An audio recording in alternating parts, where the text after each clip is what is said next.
I'm just going to tell you guys a little story of how I think God is good. Well, I came from a horrible neighborhood and a horrible life. I used to do things, you know, that weren't good, like selling drugs and just being bad and stuff. But it all came, my uncle influenced me to do all those things, you know. And, you know, he made me do those things, and I thought it was all cool because I got the fresh shoes and everything, stuff like that. And then, like later on to the system, my mom, she wasn't, we were poor actually. And, you know, we didn't have a house. We were living with all our family members.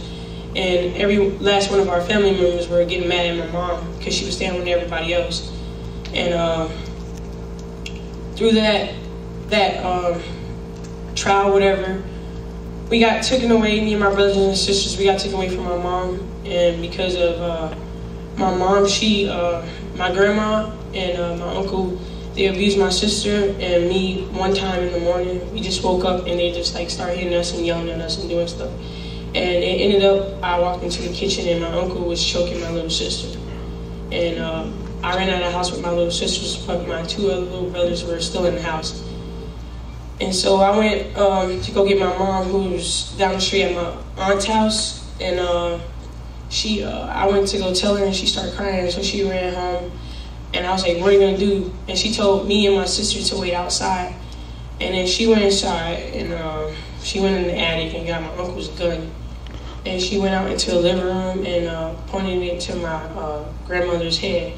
And she just started crying and stuff like that. And luckily, there was no bullets in it, and my grandma ended up calling the police officers, and the police officers came and took me and my brothers and sisters away and took my mom to jail. My mom got bonded out the next day.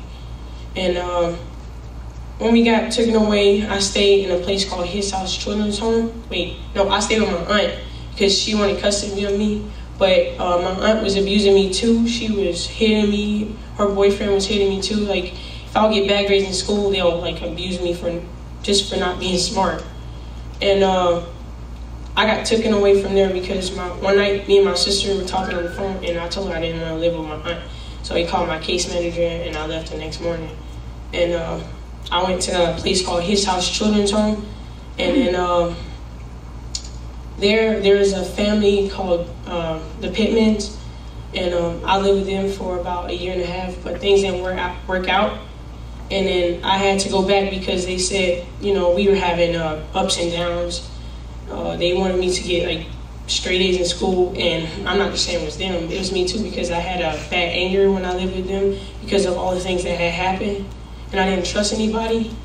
And then I got taken away from them, and then now I'm back at his house, and I kept praying for a family back and forth every single day. And like 1.5 months later, a guy named Sean Cates and his wife Trisha came down to Florida. They didn't even know me or anything, and they were invited by their friend David to come play basketball with a whole bunch of kids from his house.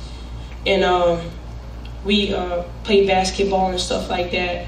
And then he really liked me, so the next day he came to come see me. We started talking and stuff, and he told me that I answered every single question the way he would answer it. So I was like, oh, cool. And then the next day, I didn't find out for like 2 weeks later, I started figuring out some information. I went inside my case manager office, and I saw a little paper saying request for Dominic's adoption. So I was being a little Sherlock region. So after I saw that, I started trying to figure out some information, and I saw the zip code on the thing. So I started looking on the computer, and I found the area code, and it was in Kansas City, Missouri. I was like, whoa, that's a long way. And so I looked his number up, and I found it. And then it came to where my case manager told me that there might be a possible chance. So I was like, cool. And I started getting all excited and stuff like that. And then finally, 3 days ago, they came down to Florida, and they visited me for 5 days, and we spent some time together.